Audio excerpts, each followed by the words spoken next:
Opa, tudo bem? José Andrade aqui. Você está prestes a me assistir no projeto O Zé Responde. O que é esse projeto? Todo sábado às 10h30 da manhã eu faço uma live no meu canal do Instagram, onde eu permito que os participantes entrem ao vivo comigo, que eles exponham lá as dúvidas práticas que ele tem, as dúvidas relacionadas ao dia a dia da advocacia, e eu ajudo eles a responderem, a resolverem essas dúvidas. E agora você tem a oportunidade de assistir aquilo de melhor, a síntese, o resumo do que de melhor acontece nessas lives de sábado de manhã. Se você quiser participar também ao vivo dessas lives, na descrição desse vídeo vai ter o meu canal do Instagram, é só você aparecer todo sábado, 10h30 da manhã. Espero que você goste e que aproveite muito esse conteúdo. Opa, tudo bem? Olá. Você está me Tudo ouvindo? bem, professor? Tudo bem, e Estou te você? ouvindo. Joia. Legal, seja muito bem-vindo. Fala aí pra gente seu nome, porque ela estava lá respirando direito. Então, me fala seu Isso. nome, se você está advogando, se você é estudante. Conta um pouco de você aí pra gente, de onde que você é também. Então, professor, eu sou bacharel, né, em Direito e estou trabalhando no escritório como analista jurídico. Legal. E aí, eu gostaria, em primeiro momento, de parabenizar o senhor pelo seu trabalho, tenho aprendido muito. E eu me chamo Aldinê Rocha. Legal, prazer, Aldinê. Um prazer é meu. Então, professor, na verdade, eu queria saber uma pergunta em relação à nova sistemática do CPC de 2015, em relação à liquidação de sentença, ali no artigo 509. Suponhamos que o magistrado, ao proferir a sentença, ele tenha, não falou especificamente de valores. Por exemplo, só determinou que aquela sentença, o valor será apurado em eventual liquidação de sentença. Sim. Só que se houvesse um astrente, por exemplo, que o pedido seria feito em cumprimento de sentença.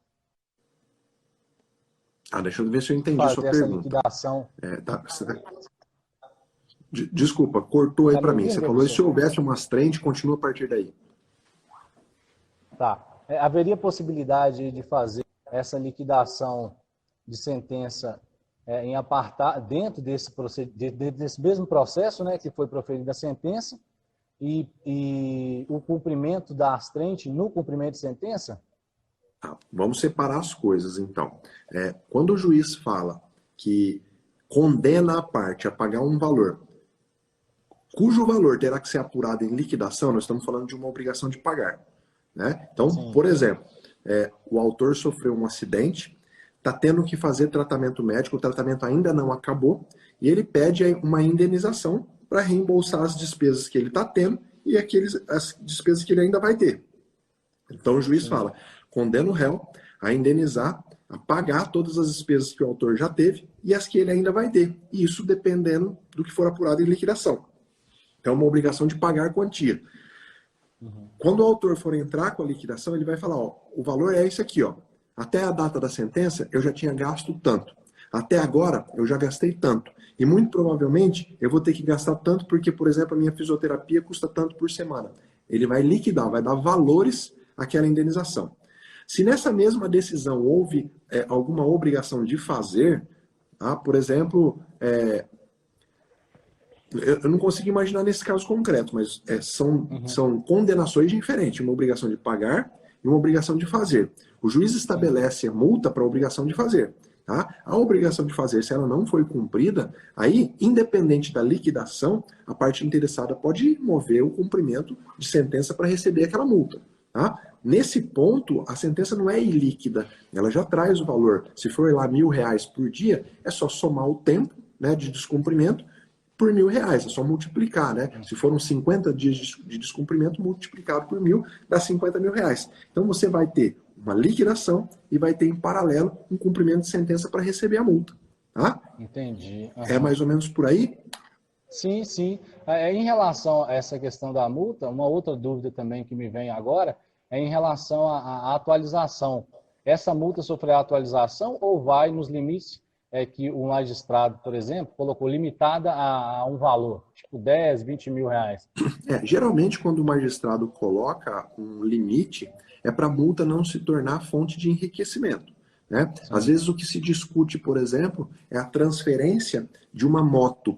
Às vezes o autor vendeu a moto para o réu não transfere para o nome dele, o autor está levando multa. A moto vale 5 mil reais. E o juiz arbitra uma multa e daqui a pouco a multa está em 50 mil reais. Não tem nenhum sentido, né? Por conta de uma moto que vale 3 mil reais, a outra parte acabar levantando uma multa de 50. Então, quando o juiz estabelece um teto, ele leva em conta isso, a razoabilidade. Então, aquele teto ele não pode ser ultrapassado nem com a atualização dos valores, tá? Porque senão perde o caráter de proporcionalidade. Sabe o que eu sempre oriento? A parte autora, a parte autora, a requerida, a beneficiária da multa, sempre mostrar a boa-fé. Tá? No primeiro mês que houver o descumprimento, no primeiro momento do descumprimento, ela noticiar nos autos. Ó, Excelência, embora Vossa Excelência tenha arbitrado multa, a outra parte foi intimada e não cumpriu. Então eu peço que a multa seja majorada. Para quê? Para que a parte mostre para o juiz que ela quer mesmo o cumprimento da obrigação. Ela não quer deixar a multa rolando para depois ela levantar dinheiro. Isso mostra boa fé. Tá? Aí o que o juiz vai fazer? Vai aumentar a multa, vai intimar novamente, vai aplicar outras medidas de apoio. Por quê? Porque se ainda assim a parte requerida não cumprir, depois dificilmente o magistrado vai abaixar a multa, porque ele está vendo a recalcitrância da parte requerida e mais ainda, ele está vendo a boa fé da parte autora e não está anunciando, ó, não está cumprindo, não está cumprindo, não está cumprindo. Então tenha sempre uma postura proativa para mostrar a boa-fé para o magistrado. Eu não quero a multa, eu quero o cumprimento da obrigação. A multa é uma consequência se a parte requerida não cumprir, mas a parte não pode estar atrás do dinheiro da multa. Esse não é o sentido. Entendi. Tá bom? E aí, em relação a essa, só não me delongando muito, dentro desse cumprimento de sentença, por exemplo, haveria possibilidade de diminuir essa multa que foi fixada na sentença? Ou Sim. Não há essa possibilidade? Então, no cumprimento de sentença para receber a multa, há o direito à impugnação. A parte requerida pode apresentar a impugnação. E na impugnação ela pode, sim, alegar que a multa se tornou excessiva, que o valor se tornou irrazoável, e aí o juiz vai ter que analisar, tá? É muito difícil, a não ser que seja realmente uma coisa muito destoante, como eu acabei de te dizer. O processo original envolve uma moto de 5 mil e a multa já está em 50 mil reais. Pode ser que o juiz limite a 10, tá? Não 5 vezes, não 10 vezes o valor da causa, mas pelo menos 2, 3 vezes o valor da causa. Então, é possível, sim, em impugnação, se impugnar dizendo que a multa se tornou excessiva, tá? É perfeitamente possível. Não, muito bacana, professor. Muito esclarecedor, viu? Legal, Parabéns cara. pelo seu trabalho. Deus te abençoe imensamente aí. Obrigado, cara. Obrigado pela sua participação, tá? Obrigado por você estar sempre aqui, por estar participando hoje. Sucesso aí na sua carreira, tá bom? Conta sempre comigo. Fica com Deus. Obrigado. Com Deus, um abraço. Valeu. Fico muito feliz de ter bastante gente aqui. Vamos lá que a gente tem muito para aprender hoje. Deixa eu ver. Se você quiser realmente participar ao vivo, me manda a solicitação ao Ricardo Azevedo. Tá dizendo, me chama. Então, Ricardo, tô chamando. É só você entrar aí, Ricardo. Vamos ver. Mandei a autorização. Agora é só você entrar aí dentro comigo. Oi, Ricardo, tudo bem? Tá me ouvindo? Bom dia, doutor. Tudo ótimo. Que prazer, que honra poder conversar com vocês aí. Legal, o prazer é meu, cara. Fala um pouquinho aí de você, da onde que você fala, que área que você atua. Conta um pouquinho aí pra gente. Que legal, cara. Me pegou de surpresa até, mas vamos lá. Tô até aqui tomando um café aqui ainda. Legal. Mas vamos lá, eu advogo, né? Na verdade, eu fiz pós em trabalhista, né? Antes da reforma. Me formei em São Paulo, né? Atuei em São Paulo, atuei no Pará e atualmente estou atuando em Goiânia. Legal. Inclusive, eu estou fazendo uma pós de direito tributário, direito e processo tributário, atualmente, né? Até por conta de a gente entende que vai ter alguma reforma tributária, né? Esse ano a gente entende que vai ter, então a gente está se preparando já para poder já estar especializado e poder ajudar, né?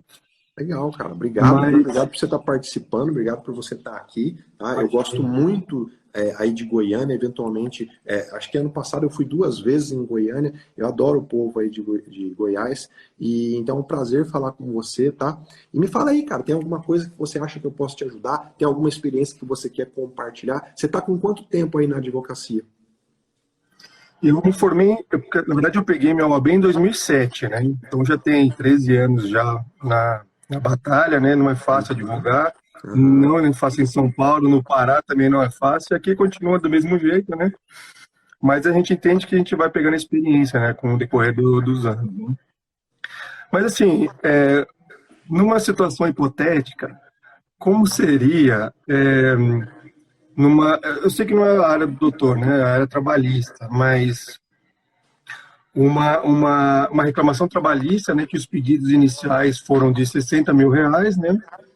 E no decorrer do processo houve uma sentença procedente parcialmente, né? E quando da condenação, da apuração dos cálculos, o valor chegou a 160, um valor bem mais alto, né? Houve uma contestação de valores, impugnação e tudo mais, e tem um trecho na sentença onde ficou claro que era para apurar os cálculos, né?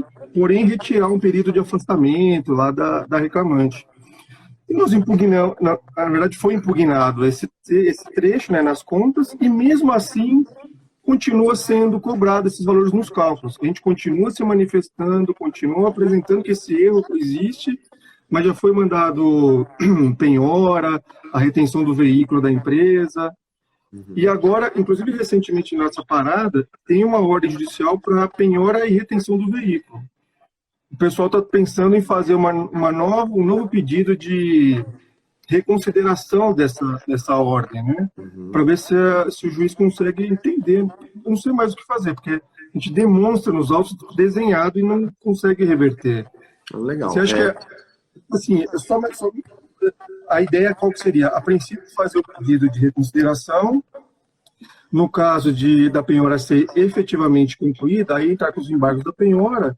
E a gente estava considerando até o fato de um mandado de segurança. O que o doutor entende nesse sentido? Tá. Primeiro, olha, eu quero te pedir desculpa porque, efetivamente, se tratar de um caso concreto, eu não posso te orientar. É um caso tá? E se tratando de um caso em abstrato, geralmente funciona muito bem e conversar pessoalmente com o magistrado. Expor a situação, né? Geralmente, isso não é incomum. Tá? Às vezes passa batido, às vezes tem petição lá, às vezes a assessoria não vê, o magistrado não vê. Então, pode ser muito efetivo você resumir o que está acontecendo em uma lauda, resume o que está acontecendo em uma lauda, qual é o ponto que o magistrado tem que olhar. E ir lá pessoalmente e despachar com o magistrado. Isso costuma ser muito efetivo. Tá? Fora isso, são os recursos cabíveis. São os recursos cabíveis. Se cabe algum tipo de recurso, olha, tal petição não foi analisada. Peticiona até o magistrado analisar aquela petição. Tá? Apresenta uma petição por semana, ó, não foi analisado. Tá? Eventualmente, tendo um ato de constrição, sem análise daquela petição, interpor o recurso cabível. Tá? Assim, é difícil quando o advogado vai pessoalmente, conversa com o magistrado, às vezes o magistrado vai parar e vai olhar com toda a cautela. Então, pode ser uma saída, tá? Eu não posso, assim, não vou me debruçar em detalhes do caso, porque se realmente for um caso real, eu não posso aí dar nenhum tipo de consultoria. Mas pode experimentar, conversar pessoalmente com o magistrado, tá bom? Ótimo. Nesses tempos de pandemia, né, fica até mais difícil o acesso ao magistrado, né? Porque a gente vê que não há dificuldade, o magistrado está sempre a porta aberta para receber, nunca tive problema quanto a isso, né? É claro, nesse período agora ficou um pouco mais difícil. Sim, não, ficou mesmo. O que a gente tem feito para facilitar? Aí no workshop que nós terminamos semana passada, a gente passou uma lista para quem participou do contato de todas as varas do Brasil. O contato do servidor e do magistrado. Tenta ver se nesse contato você consegue falar com a assessoria e aí fala, olha, é importante, eu preciso despachar pessoalmente com o magistrado, porque realmente é um caso importante, o cliente já está sofrendo uma constrição sem efetivamente ter o seu pedido analisado, né? Nem que o juiz analise e indefira, aí o processo segue, né? Mas fala da importância, procura despachar os magistrados, está mais difícil o acesso, mas não tão inacessível, né? E na pior das hipóteses, nós colocamos lá o telefone das ouvidorias. A ouvidoria do Tribunal de Justiça de Goiás, com toda certeza, vai entrar em contato com o magistrado, vai falar, ó, tal advogado está precisando despachar pessoalmente. Agora, com toda a normalidade, não é falar na ouvidoria com o intuito de reclamar do juiz, nada disso. É um período difícil, é um período que está todo mundo tentando se reinventar, né? Essa semana, eu não sei se você chegou a ver, eu criei um canal de atendimento no Skype. E aí estou divulgando em todas as redes. Então o advogado que precisa despachar comigo, simplesmente entra no Skype, alguém da minha assessoria vai atender e vai marcar com ele. Ó, então tá, hoje 2 horas da tarde, o advogado vai entrar no Skype, eu vou entrar no Skype e ele vai despachar comigo, tá? Essa foi a ideia que eu tive para tentar facilitar, encurtar a distância. Você, sem sair do seu escritório, conseguir falar comigo. O ideal seria que os tribunais estimulassem os magistrados a fazer isso, porque não custa nada. A conta no Skype se abre ali gratuitamente, não tem nenhum problema. Vamos ver, às vezes isso pega, né? Aliás, tomara que isso se encerre daqui a pouco, né? A gente já tá aí, já tem alguns tribunais sinalizando o fim do prazo de suspensão. Nós vamos falar sobre isso ainda hoje, tá? Não sei se eu te ajudei aí, espero ter te ajudado. Claro que ajudou, excelente, agradeço. E essa sua iniciativa de abrir e esclarecer diversos pontos, diversos, né, para todo mundo, né? Isso é excelente, que bom que tem esse canal. Eu te acompanho no Telegram, no Instagram, em todos os canais eu te acompanho por isso. E fico feliz de ter me chamado aqui mais uma vez. Obrigado pela sua participação, viu? Sucesso na sua vida, sucesso na sua advocacia. Sucesso. Tamo junto aí, fica com Deus. Deixa eu só fazer um print da tela, pode? Claro, com certeza. Faz aí, então, depois não esquece de me marcar. Claro, sem dúvida. Deixa eu só dar um joinha aqui para formar. Vai lá, 1, 2 e... Obrigado, doutor. Valeu, fica com Deus. Um abraço. Aí, galera, essa foi a nossa segunda participação, o Ricardo, lá de Goiânia. Legal a participação dele. Eu queria que você, se realmente você deseja, se você quer participar ao vivo, essa live serve para isso. Todo sábado eu entro ao vivo para a gente bater um papo, para a gente tirar a dúvida, para a gente crescer profissionalmente, tá bom? Deixa eu ver, já vou chamar mais alguém. A Ribas está dizendo que a ideia do Skype é excelente. Não é uma ideia minha, tá? Existem vários magistrados que já fazem isso, inclusive em tempo fora da pandemia. Eu acho que a gente tem que ser cada vez mais acessível mesmo para os advogados, para que a gente possa crescer e melhorar junto, tá? Como que é a minha visão? Minha visão é que nós estamos no mesmo barco. Então, eu querendo o bem, eu querendo facilitar o trabalho do advogado, eu facilito o meu. Tá? E o advogado que pensa da mesma forma, querendo facilitar o trabalho do magistrado, também facilita o dele. Tá? Se o barco afunda, nós todos vamos afundar junto. Tá? Se a gente faz a maré subir, os nossos barcos vão subir junto. Então é assim que eu penso, por isso que eu também tomei essa iniciativa de facilitar o acesso para que os advogados possam falar efetivamente comigo. Vamos lá, deixa eu ver mais algum pedido de solicitação. Oi, Marijane, tudo bem? Tá me ouvindo? Oi, tô sim, deixa eu só virar a câmera. Ah, essa câmera tá ruim, deixa eu botar outra, calma aí. Mas eu tô conseguindo te ver, viu? Tá conseguindo? Você então tá. Me ouve legal também? Tá me vendo? Tô sim. Tá um prazer falar. Da outra vez chamou, mas eu não estava realmente preparada, não sabia como funcionava. Então agora eu agradeço por ter me chamado de novo. A dúvida dessa vez é outra. Da outra vez outra pessoa perguntou e eu acabei respondendo, acabei vendo a resposta pela pergunta de outra pessoa. Então, eu tenho uma... Pera só um pouquinho, desculpa te interromper. Fala um pouquinho de você aí, todo mundo quer te conhecer, de onde que você é, que área que você atua, conta um pouquinho. Meu nome é Mary Jane, eu sou do Rio de Janeiro, trabalho em Nova Iguaçu, na Baixada Fluminense, quer dizer, tenho escritório em Nova Iguaçu, na Baixada Fluminense, mas atuo no Rio inteiro, né? Então, doutor, eu tenho uma sentença transitada em julgado de uma reintegração de posse, sendo que ela não foi cumprida. E isso já tem, vamos supor, 10 anos. Como eu faço para reaver essa posse desse imóvel? Legal. Vamos falar em tese, então, tá? Imagina, então, que eu entrei com uma ação de reintegração de posse, pedindo para retomar um terreno, uma casa, seja lá o que for. E saiu a sentença. A sentença falando, olha, reintegre a Mary Jane na posse do imóvel. Isso. E passaram-se 10 anos e essa sentença não foi cumprida. Tá? O caminho processual adequado é um pedido de cumprimento de sentença, de obrigação de fazer, né? Entregar efetivamente aquela posse.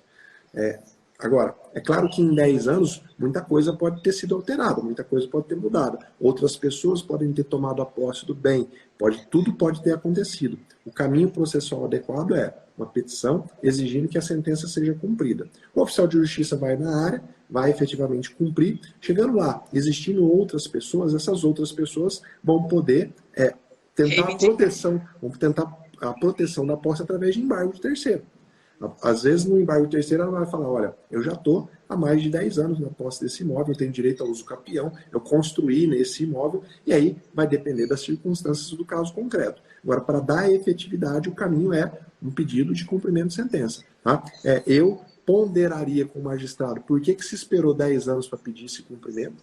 Tá? Uhum. Então, tem que haver uma justificativa. Agora, a sentença não perde força. Ela não deixa de ter valor pela passagem do tempo. Tem uma obrigação, essa obrigação tem que ser cumprida. Tá? Agora, havendo outras pessoas com algum direito sobre a área, efetivamente essas pessoas vão se defender através de embargo de terceiro. Não vai ser ali na impugnação, no pedido de cumprimento de sentença. Tá? É mais ou menos por aí. Tá bom, essa era a minha dúvida agora atual. Quer dizer, tem mais, né? Mas como, tipo assim, chama sem a gente saber e a gente vai esquecendo, tem que anotar tudo, fazer uma listinha da próxima vez para tirar todas as dúvidas. Tá bom, Muito legal. obrigada, um prazer, não, uma honra estar falando aqui. O senhor ter me chamado novamente, uma honra, tá? Muito obrigada. Obrigado, Mary Jane. Fica com Deus aí, tá? Sucesso na sua advocacia. Acompanho o seu trabalho, curto muito, também parabenizo pela essa força que o senhor está dando para nós, esses detalhes que falam, que a gente tem muita dúvida, o senhor está tirando todas essas dúvidas maravilhosamente bem explicado, a gente consegue entender. Muito obrigada por essa oportunidade. Obrigado você por participar aqui, tá? Fica com Deus, querida. Tchau, tchau. Aí, legal, gente. Mais uma participação no nosso sábado, tá? É muito bom. Para mim é um prazer estar todo sábado aqui. Eu acho que eu não faltei nenhum sábado durante esse ano e a ideia é não faltar nenhum. É a gente, todos os sábados, estar junto aqui e a galera só crescendo cada vez mais, tá? Deixa eu ver, eu vou responder uma pergunta escrita aqui, tá? Deixa eu ver aqui, ó. Dano moral por descumprimento de ordem judicial de internação em época de Covid. Cabe, peraí, deixa eu entender. Cabe dano moral por descumprimento de ordem de internação. Que ordem de internação que seria essa? Eu não entendi muito bem a pergunta. Se você puder dar uma melhorada nela aí, para mim vai ser legal, tá? O Paulo está dizendo, estou gostando, é a primeira live que eu assisto, impressionado, oba-oba. Obrigado, Paulo. Vamos falar um pouco da suspensão dos prazos? Deixa eu só achar aqui, ó, um artigo que eu queria comentar com vocês. Enquanto isso, você vai me acompanhando. Bom, o CNJ determinou que agora que os prazos fiquem suspensos para o advogado até o dia 30 de abril. Peraí. Deixa eu só achar um artigo que eu quero aqui. Até o dia 30 de abril. Então, qual é a realidade que nós temos hoje? A realidade que nós temos hoje é que até o dia 30 de abril, a gente já está aí quase no dia, chegando no dia 20, né? Falta pouco tempo aí, 22, 23 dias, para a gente efetivamente, a princípio, acabar a suspensão dos prazos. Mas alguns tribunais já vêm sinalizando que isso pode ter uma prorrogação, tá? Por que isso? Porque ainda não se sabe efetivamente como que vai caminhar o andamento aí da contenção do vírus, se efetivamente a curva agora vai começar a cair ou se ainda vai continuar muito grande, né? Deixa eu só ver se eu acho aqui o artigo que eu estou querendo. Eu queria trazer um artigo para comentar com vocês aqui, ó, que é bem interessante, que dá um indicativo aqui, ó. O TST, Tribunal Superior do Trabalho, ele já baixou um ato dizendo que os prazos voltam a correr no dia 4 de maio. Então, no âmbito do TST, a gente tem esse indicativo de que 4 de maio vai voltar, tá? O STJ também já deu um indicativo. Deixa eu abrir aqui para poder falar com vocês. Tá? Peraí. Deixa eu só achar aqui o caminho. Então, no âmbito do TST, o TST baixou esse ato e muito provavelmente isso vai servir para a Justiça do Trabalho como um todo, né?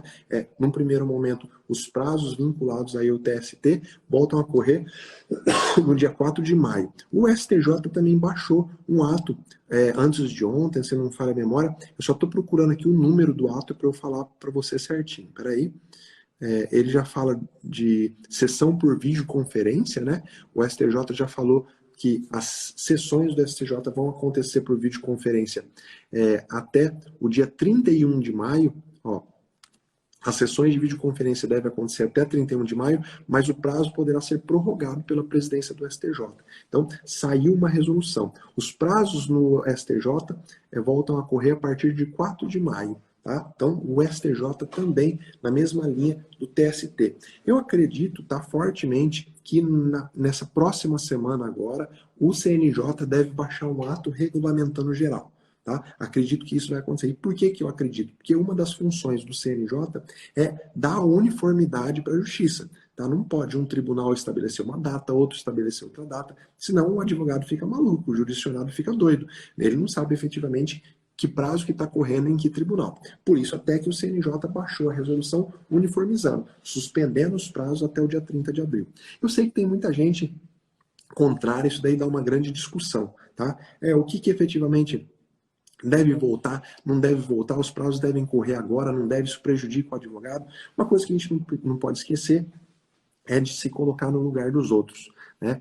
Infelizmente, há muitos profissionais que não têm a tranquilidade para trabalhar em casa. Às vezes tem que cuidar de filho, tem que cuidar de pessoa idosa. E aí a suspensão dos prazos serve a essas pessoas, para que elas não sejam efetivamente prejudicadas e não acabem prejudicando os seus clientes. Então, um pouco de empatia nesse momento, eu acho que sempre é válido, né? Essa suspensão, que lá no começo... Tá? No começo de março, muita gente assustou, falou, nossa, até 30 de abril, para que tudo isso? Bom, já chegamos 30 de abril, tá? E pelo menos até ontem, onde que eu vi, o número de contaminados só cresce no Brasil, o número de mortes só cresce, então não tem nada indicando que efetivamente é a hora disso acabar. Então, eu acredito fortemente que o CNJ deve baixar alguma resolução essa semana. E por que eu acredito? Por conta de estar saindo resoluções de outros, dos tribunais, né? Muito embora do TST e do STJ estejam alinhados, falando que os prazos voltam no dia 4 de maio, mas existem todos os tribunais do Brasil, todos os TRTs, todos os TRFs, né, os Tribunais Regionais Federais, os Tribunais de Justiça, né, os 27 Tribunais de Justiça e o Tribunal de Justiça do Distrito Federal. Então o CNJ vai regulamentar essa semana, eu quero que vocês fiquem de olho. É óbvio e é claro que qualquer ato que sair do CNJ durante essa semana, muito provavelmente eu vou fazer uma aula ao vivo aqui para destrinchar o ato do CNJ, para tratar com vocês de ponto por ponto. Então fica de olho no meu Instagram, porque qualquer coisa que sair eu vou avisar vocês, tá? Por enquanto, nessa semana nada muda, até o dia 30 de abril nada muda. O TST e o STJ sinalizaram o dia 4 de maio como a volta dos prazos dos processos que correm perante eles, tá bom? Vamos lá, deixa eu chamar mais uma pessoa para entrar ao vivo aqui, para a gente ter mais uma participação. Bom, aí entra naquela discussão, não se justifica a suspensão dos prazos. O meu objetivo não é entrar nessa discussão, até porque eu não decido nada sobre isso, né? A gente não vai conseguir influenciar uma vontade que é muito mais política, vontade política no sentido de política judiciária, né? De quem comanda os nossos tribunais. Eu não estou na posição de tomar essa decisão nem de influenciar, tá? Quem tem essa posição, por exemplo, é a OAB. A OAB pode gestionar junto ao CNJ, né?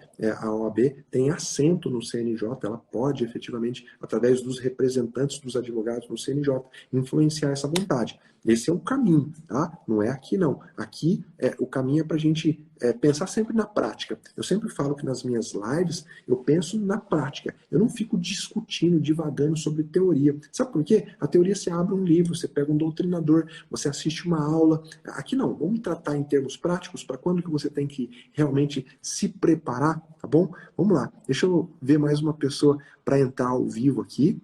O Marcos está dizendo, os prazos recursais do CPP estão suspensos? Estão, Marcos, estão sim. Tá? Se você tem um prazo para interpor algum recurso, esse prazo está suspenso. Até o dia 30 de abril, esse prazo está suspenso. Tá?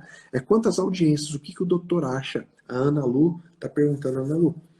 A audiência envolve as pessoas numa sala fechada, movimento de gente no fórum, gente aguardando, gente que pode estar contaminada, que pode estar disseminando o vírus. Então, eu acho mais complicado, tá? Eu acho que a tendência é acontecer, sabe o quê?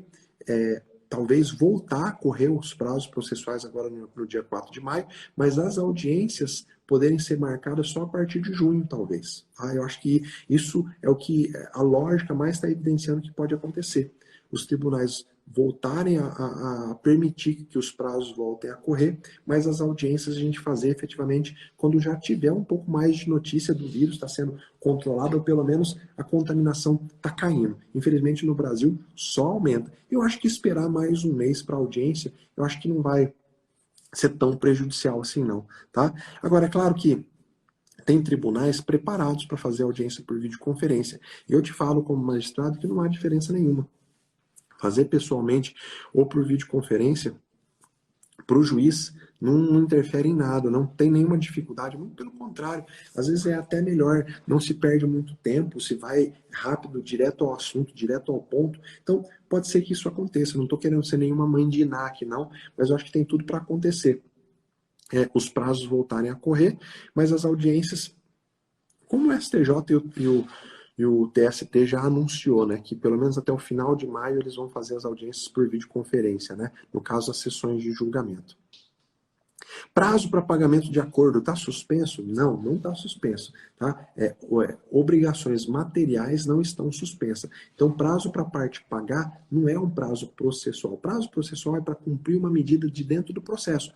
Contestar, impugnar, apresentar rol de testemunha, recorrer. Isso é prazo processual, para cumprir uma medida de dentro do processo. Para cumprir uma medida fora do processo, uma obrigação de pagar, uma obrigação de fazer, esses prazos não estão suspensos, tá bom? Então, a gente já tratou muito disso no workshop Advogando na Crise, mas não custa falar. Já tem gente fazendo conciliação, né? A Leidiane está dizendo, de fato, tem mesmo, tem alguns tribunais aí em que o Sejusc não parou, está tendo conciliação, principalmente na seara trabalhista.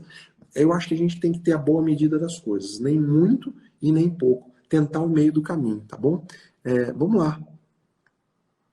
Deixa eu ver mais uma pessoa aqui. Eu estava tentando a mulherada aí, mas está difícil com a mulherada aí. A mulherada hoje está com vergonha de participar, apesar de que tem um monte aqui solicitando, só que a hora que eu coloco algum problema dá, vamos ver se dá certo com a Karina Ferreira. E se der certo com a Karina Ferreira, vai ser um prazer ter ela aqui participando com a gente. Karina, agora é com você, é só você aceitar e eu você. Oi, Karina, tudo bem? Bom dia, professor. Tudo bem, senhor? Seja bem-vinda, viu? Fala aí um pouquinho de Muito você, obrigada. de onde que você é, que área que você atua. Conta um pouquinho de você pra gente. Meu nome é Karina, eu sou de Araxá, Minas Gerais, e advogo prioritariamente na área previdenciária e também. Então, minha dúvida é a seguinte, excelência. Uma ação revisional de alimentos,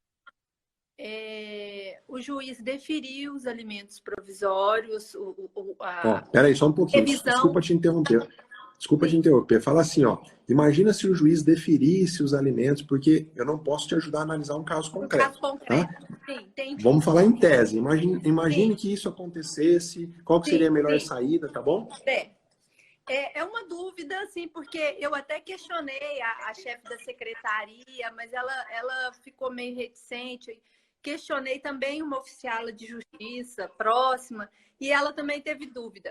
Eu vou direto ao ponto. A carta precatória para citação do réu, intimação da antecipação da tutela, ela pode ser cumprida parcialmente, porque ele também era intimado que o prazo de defesa, ele seria intimado que o prazo de defesa correria a partir da audiência, e a audiência foi cancelada. Aí, o oficial de justiça devolveu o mandado, justificando que, em razão da questão do Covid, houve o adiamento das audiências e que, então, ele não poderia cumprir a carta precatória parcialmente.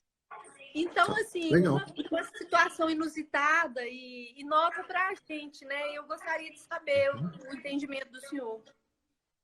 Tá, legal. É muito simples, tá? Não tem dificuldade nenhuma. Às vezes a burocracia cartorária acaba embaralhando a cabeça das pessoas, tá? Mas é muito simples.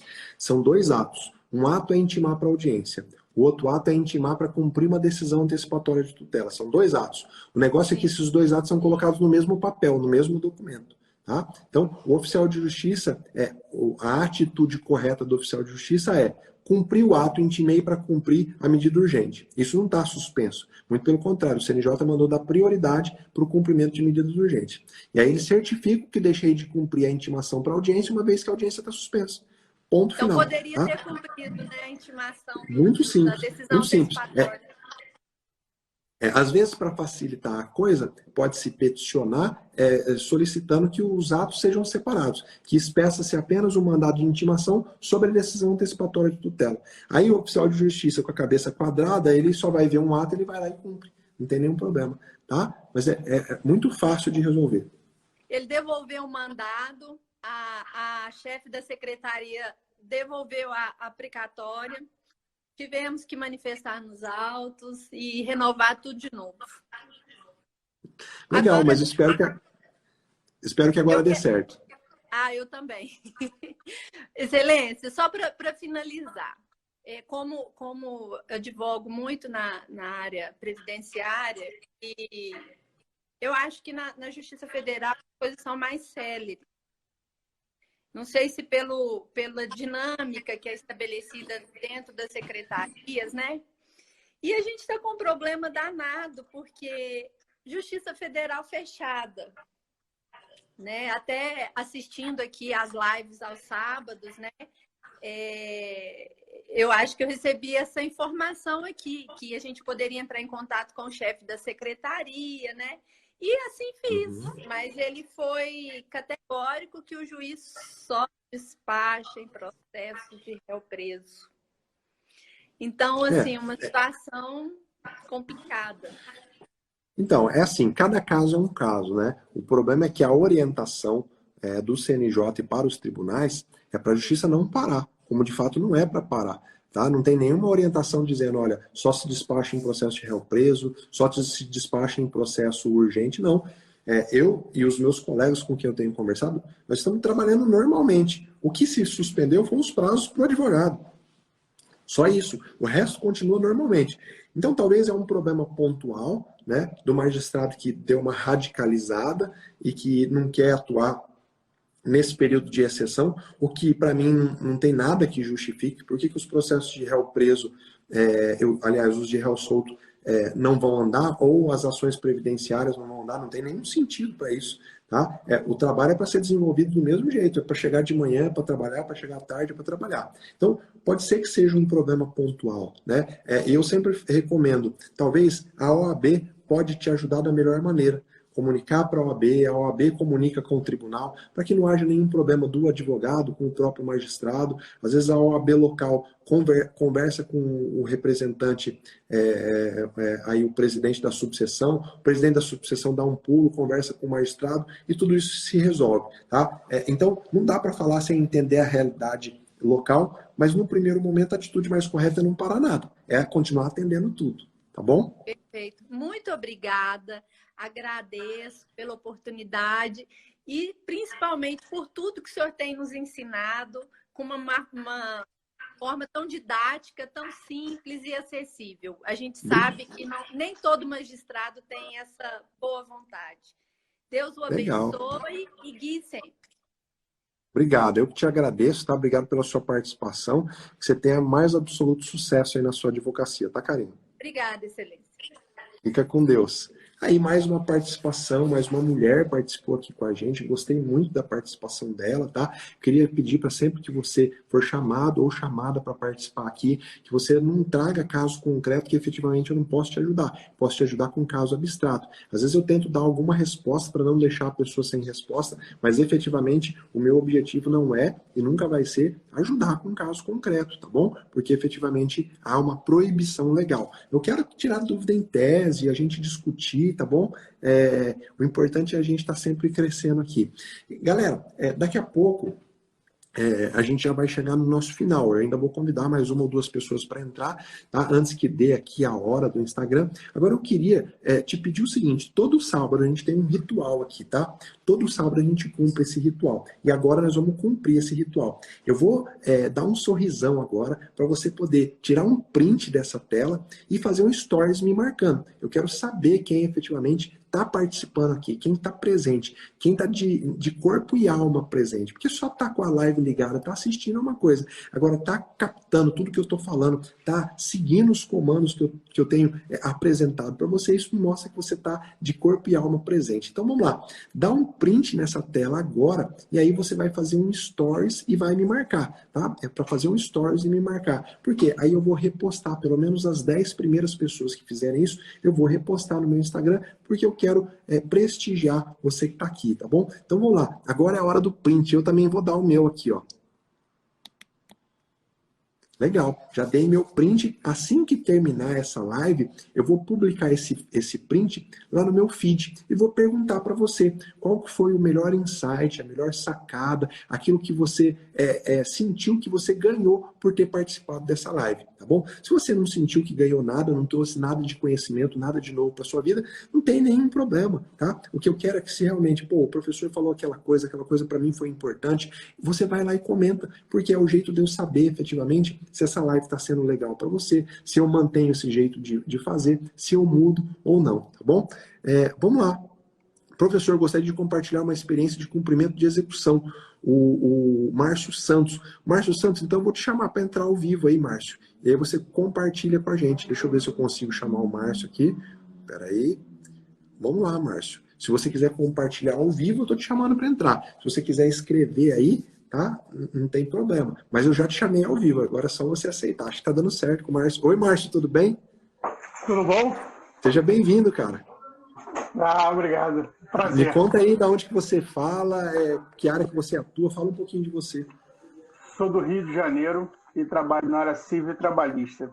Legal, os cariocas estão dominando hoje aqui. Mas o meu ganho profissional foi muito grande a partir dos seus vídeos e do seu curso Expert em Execução. Obrigado, cara. Fico muito feliz. Com certeza, eu tenho uma experiência assim, muito bacana a respeito desse ganho de conhecimento em relação a cumprimento de execuções trabalhistas.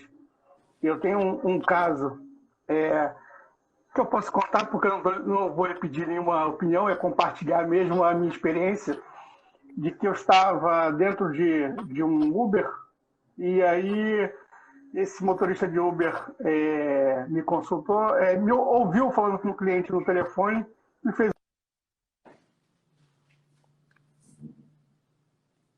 de juizado. Você está ouvindo? Oi, tinha dado uma travada aqui, mas parece que voltou. Isso. Manda aí, para mim, parou a hora que você falou que o motorista do Uber ouviu você falando com o cliente, continua aí. Isso. E aí ele me fez uma consulta a respeito de uma execução que já demorava 14 anos, se eu tinha interesse em pegar esse processo dele. A princípio eu perguntei se o processo tinha advogado constituído, ele disse que tinha. Aí eu falei para ele que não poderia me manifestar devido à ética. Ele pediu meu número. Uma semana depois, ele disse que o advogado renunciou e perguntou se eu gostaria de pegar esse processo. A princípio eu pensei, poxa, execução de 14 anos, 250 mil, não sei, deixa eu dar uma olhada. Sei que, baseado no conhecimento que eu absorvi do seu curso, das suas dicas, eu fiz uma pesquisa rápida e em 15 minutos eu descobri que o réu, naquele processo, tinha oferecido um valor em outra execução, uma sobra de penhora numa execução trabalhista de 3 milhões de reais. Maravilha. E aí, o que eu fiz? Eu falei para ele, eu pego o teu processo. Em 15 dias, os 250 mil já estavam penhorados. Olô, só que aí eu tive uma outra sacada. Eu vi que esse réu tinha mais de 400 processos arquivados. E aí, o que eu fiz? Se eu vou morder 250 mil de 3 milhões, eu vou morder os 3 milhões.